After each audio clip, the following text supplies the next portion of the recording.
Hey guys, review today on the Ganzo G708.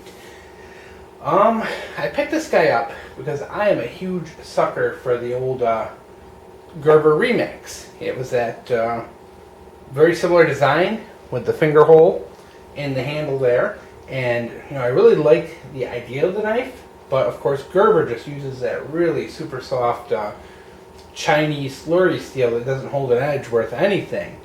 And so as much as I like the design, it just wasn't practical because it can't really keep a great edge on the thing. So Ganzo, of course, as we know, is putting out some really, pretty good quality knives to the price. In fact, they're actually probably the best knives you're going to get under $20. And they're right up there with the San Remu and Enlon and all those other brands. Now, the only major difference is Ganzo uses 440C steel as opposed to Enlon and San Remu, which tend to use the 8CR13 MOV. Very, very close steels anyway. Not, you're kind of splitting hairs in the difference between them. It's really not a ton. But I do like the 440C a little better. I think Ganzo has a little better attention to detail, a little better fit and finish, and I think the steel holds a better edge than the 8CR13 MOV.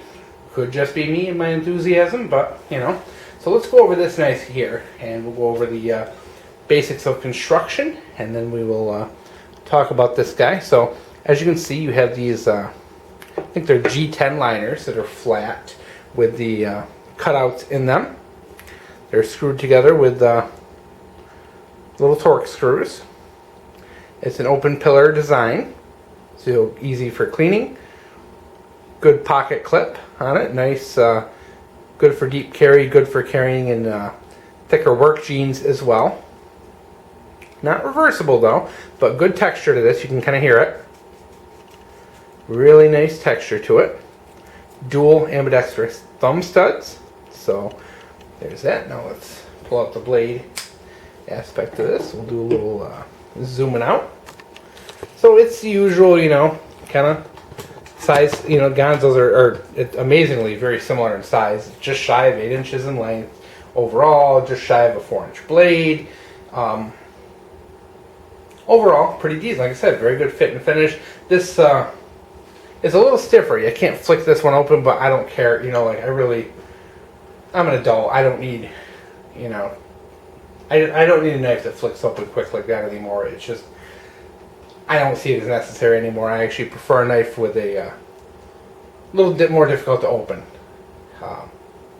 Personal preference, guys. So, as I said, this thing fit and finish is pretty good. Really nice liner lock to it. Nice thick steel liners in there. So overall, very happy with the construction. Now, here's what you're going to say. A lot of people are going to say is, I don't like that design. I don't need that finger hole. It's dumb, it's stupid, yada yada. Oh yeah, one thing I did want to point out, there is one flaw with the knife. Holy cow, a flaw with the Ganzo. You can see the knife centering. It's not perfect. I mean, it's good enough, but it's just not perfect. You can see it's a little bit veers off to the left there. So I did want to point that out for honesty's sake. But the lockup is fantastic. Little, up and down wiggle. But that is it with that. So, second complaint I have, which we'll get this out of the way before I forget, sharpening this knife. Now, I took this thing out to test and I brought it out in the garden.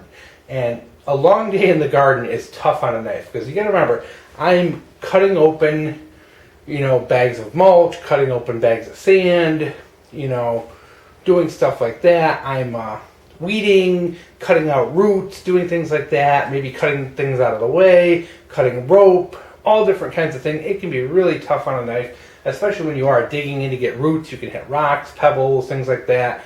It's really, really tough on a knife. So I did a long day of time in the garden, and this thing at the end had a pretty serviceable edge on it, just was no longer, taking hair off, no longer cutting paper good and clean. Like it did straight out of the box. It came, as usual with the Ganzos, really nice and sharp out of the box.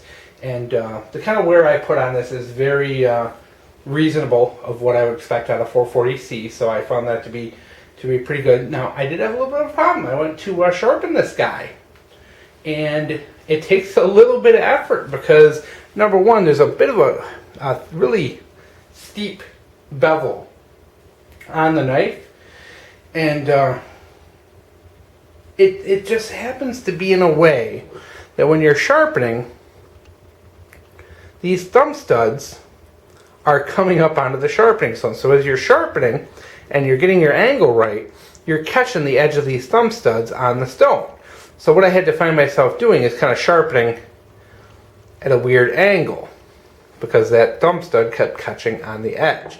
So that is one thing to note if you're going to be doing a lot of sharpening with this thing.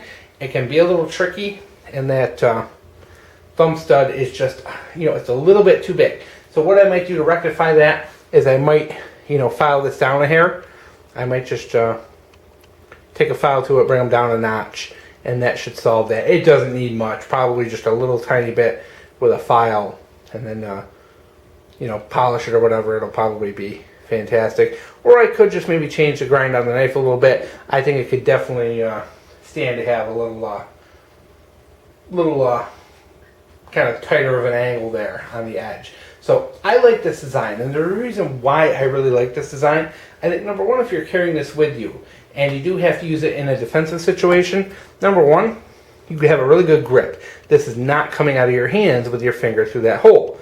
And you don't have to put your finger all the way through it. You can just put a little bit in there, and that gives you a decent grip on the knife for both, kind of stabbing, slashing, all that. So it gives you a little more control over the knife, especially when it's wet or slippery or anything like that. And it will keep your hand from sliding up. If you are stabbing into something or prying, you don't have to worry so much about your hand sliding up because you have something to stop it.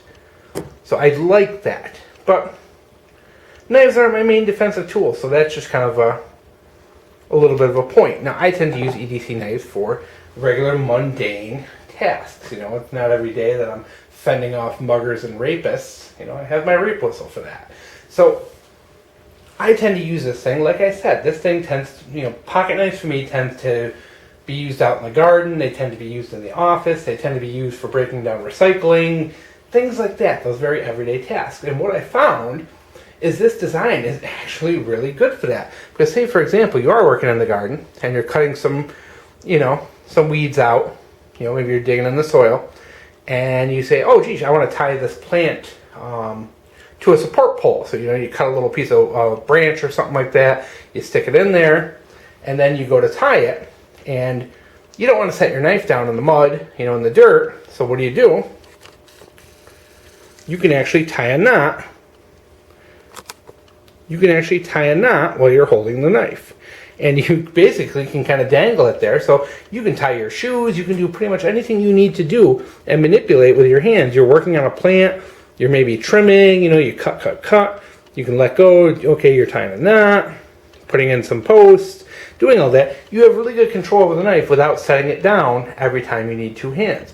I mean, if you're trying to do that and you're trying to do it, you got a wet, slippery knife, I like that. I use this in the garden, and I found this to be very, very super handy just because it, like I said, I was going to tie things up and all that, and I could just kind of let go of the knife for a second, and I had my other hands to work on what I was working on, tie something, and boom, knife right there.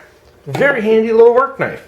Guys, I gotta say, I really liked it. I think it's a fantastic little guy for EDC. Same thing when I'm working with recycling, because we do have to here cut down all our recyclables and either tie them together or duct tape them. So it's very handy when I'm going through and cutting down recyclables, and then I go to put them together to tape them, and I can put the tape on, work two-handed with the knife in my hand without fear of it falling out. So, pretty cool.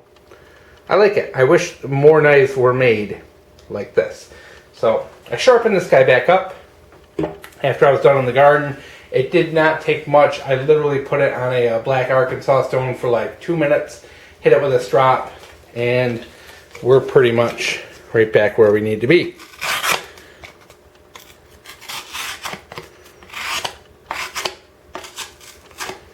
Sorry guys, I don't have much room here. My fill light's right in my way, so.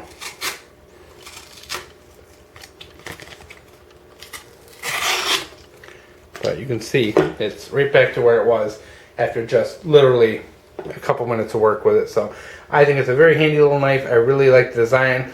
You can see I kind of beat up the finish a little bit in the garden, but overall this thing is pretty cool for the money for a nice under $20 handy knife. That's something. This is great, guys. I mean, I would bring this camping. It's the same thing. You're setting up a tarp. You cut your line. You go to tie a knot. Boom, you can do it with your hand. Cut another line, tie a knot. Oh, man, I like it. So there it is, guys.